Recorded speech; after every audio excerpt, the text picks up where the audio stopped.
Bienvenue dans cette vidéo dédiée à Turbulence FD. Dans cette vidéo, je vais vous montrer vraiment mes astuces, mes trucs et astuces de Turbulence FD, des automatismes que j'ai eus pour pouvoir vraiment améliorer mes résultats. J'ai toujours remarqué qu'en faisant ça, j'arrivais à un résultat qui me plaisait très rapidement et ça permettait de vraiment augmenter la vitesse de mon workflow, la qualité de mes rendus, etc. Donc du coup, première chose que j'aimerais vous dire, c'est dans le Turbulence FD Emitter, c'est de toujours mettre une valeur dans la pressure. Ça permet de faire gonfler un petit peu votre objet, de lui donner de la vie. Alors, je vais mettre des simulations hop, en interactif au début. Voilà, j'ai supprimé la clé. Hop. Donc du coup, on a par exemple la différence entre une pression à 0, on a voilà, un petit cube, on a un tout petit filet, c'est pas très intéressant. Et si on met une pression à 25, eh bien on va voir vraiment quelque chose de beaucoup plus conséquent, de beaucoup plus intéressant. Alors je vais diminuer la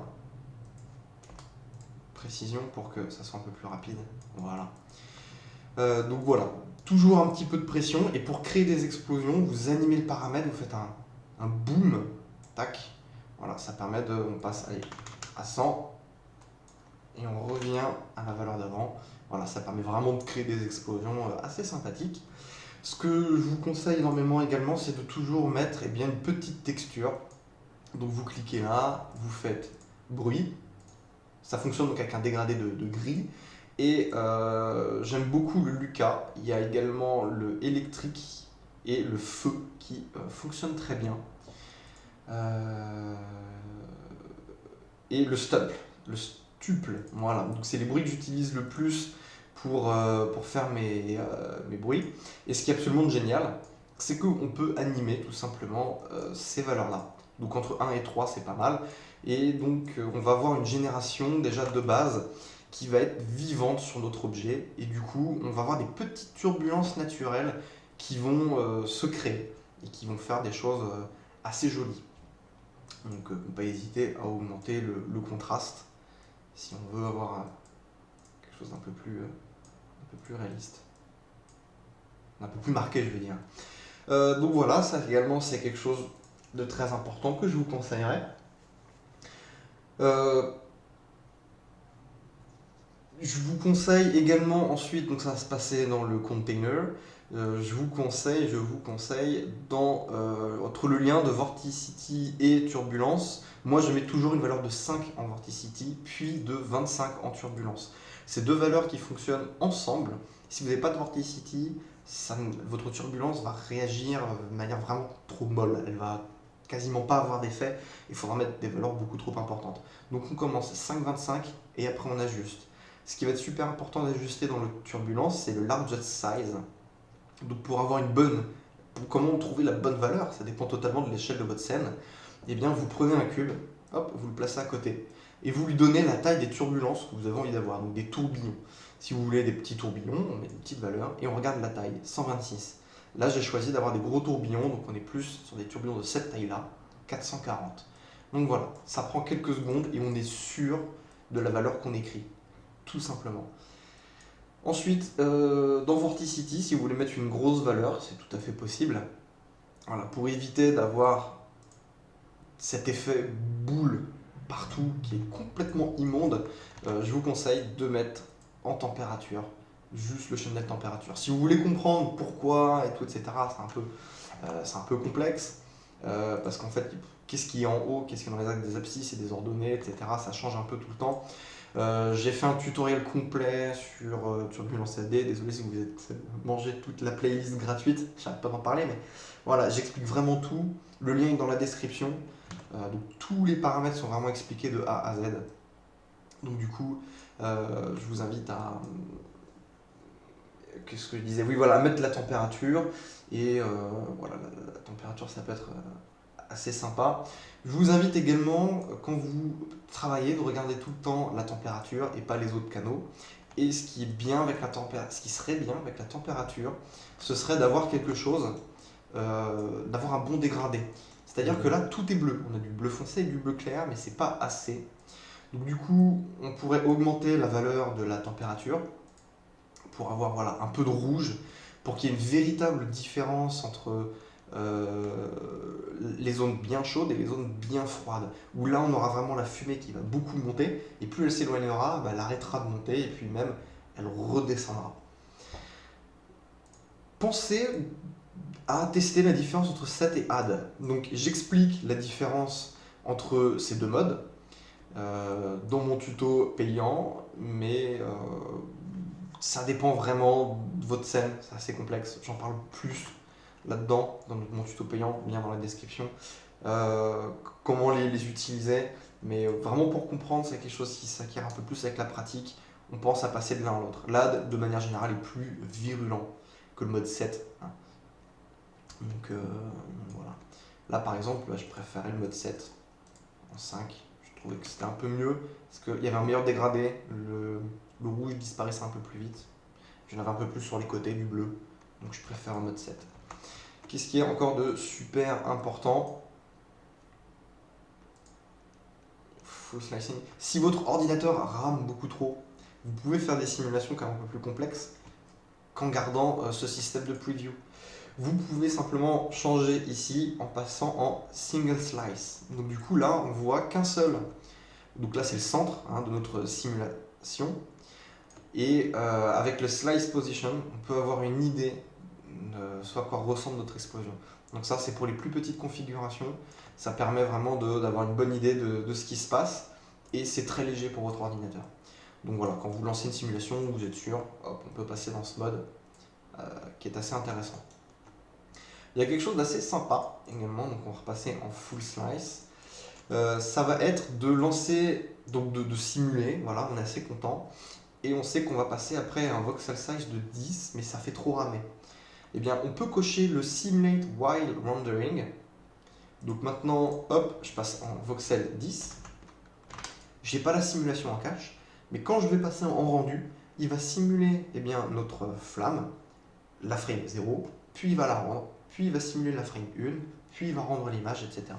Du coup, ça permet bien de faire le rendu et la simulation en même temps. Parfois, une énorme simulation de bonne qualité peut prendre 1 heure. Eh bien, si vous passez pour la nuit, vous faites Simulate While Rendering et vous avez votre PC qui travaillera toute la nuit et le lendemain, tout est prêt.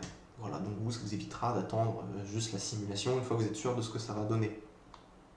Donc c'est quand même intéressant. Ensuite, le wind, moi je l'utilise vraiment jamais. Mais en fait, il peut être vraiment très intéressant. Donc le wind, il faut l'utiliser avec des expressos.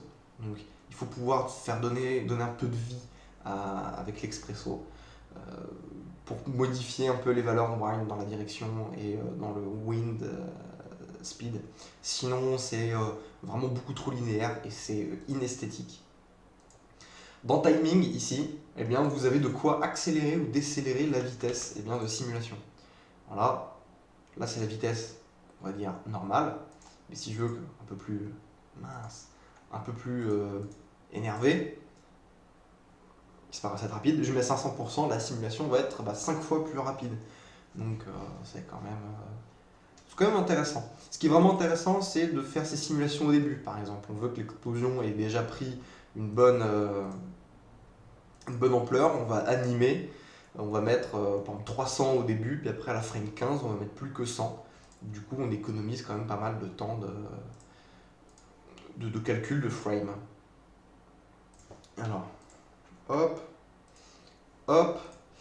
Et ensuite, je vous conseille à la toute fin, une fois que vous êtes satisfait de votre simulation, pensez à cacher la velocity pour pouvoir activer le subgrid detail qui va vous permettre de rajouter énormément de détails.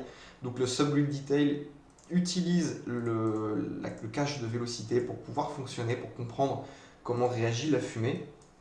Et ici, je vous conseille 1.5 à 2, quelle que soit votre scène. Et ensuite, ici, vous allez dans une valeur de 2 à 5. Et ensuite, les largest size et smallest size, c'est exactement la même chose que dans la simulation de turbulence. Par contre, je vous conseille d'avoir, donc on va être 420 par exemple, d'avoir une puissance en smallest size relativement proche. Là, on a déjà une belle fourchette. Parce que plus ces deux valeurs seront éloignées, plus ça prendra de temps à calculer. Et j'aime bien généralement augmenter la période. Donc plus la période est longue, plus ce sera cohérent. Plus les petites, plus les changements de direction seront vifs, brutaux, rapides. Et plus on aura quelque chose vraiment de nerveux, comme s'il y avait du vent, des bourrasques, enfin, vraiment quelque chose de très perturbé.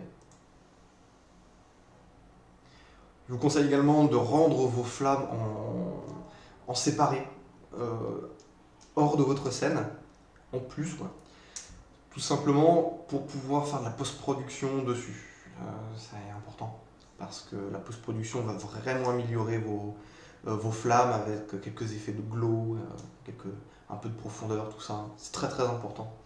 Et on peut pas voilà, on peut pas du tout le faire dans Cinema 4D. On en est loin. Et pour quand vous commencez à travailler, vous lancez Turbulence FD. Première chose à faire pour améliorer quand vous commencez à faire les rendus, Step Size à 100 et le Smoke Shader, vous diminuez l'illumination résolution à 20%. Et à la fin, vous augmenterez jusqu'à ces valeurs. Ça, vous l'augmentez et ça, vous le diminuez jusqu'à ne plus avoir d'artefacts. Donc là, c'est une petite vidéo un peu impro. Je vous dis vraiment les trucs qui me semblent les plus intéressants. Mais il faut savoir donc du coup que dans la formation professionnelle vraiment complète que je vous propose sur mon compte tuto.com, donc le lien dans la description, c'est extrêmement bien organisé, tout a été bien préparé à l'avance et vraiment bien expliqué avec des petites scènes que je crée avant pour vous expliquer, pour montrer ce que j'explique, etc. Donc je suis assez content de ce que j'ai fait, j'espère que ça vous plaira et si ce plugin vous intéresse, on peut faire des choses fantastiques avec. Il y a même une manière de réagir avec des particules qui peuvent être simulées, des particules qui viendraient frapper nos flammes, etc. Il y a vraiment beaucoup de possibilités. Donc je trouve que c'est un excellent plugin dans Cinema 4D pour faire des flammes. On a du pyrocluster déjà prévu de base, mais non, c'est un peu fou. Par rapport à Turbulence 4D, c'est vraiment nul, je trouve. Donc je vous encourage écoutez, à vous lancer dedans en tout cas.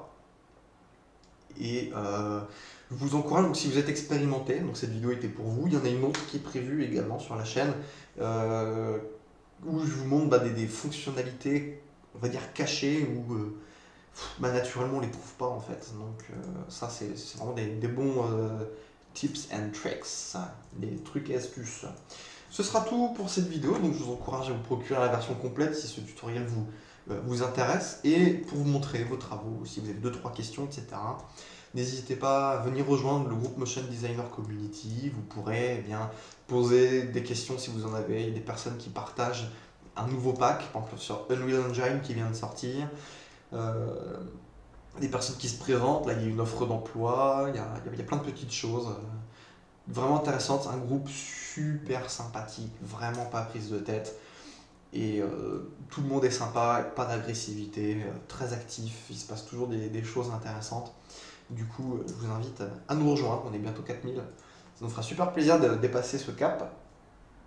Et donc, je vous invite à également regarder la formation gratuite complète que j'ai faite sur cette chaîne. Il y a une playlist, deuxième lien dans la description. Faites-vous plaisir. Eh bien écoutez, j'espère que ça vous aura plu, j'espère vous revoir bientôt. N'hésitez pas à vous abonner, à commenter pour avoir des retours, pour qu'on sache ce qui est à améliorer, ce que vous aimez particulièrement, ce que vous aimerez, etc. etc. Eh bien écoutez, j'espère vous retrouver sur une prochaine vidéo. Allez, ciao!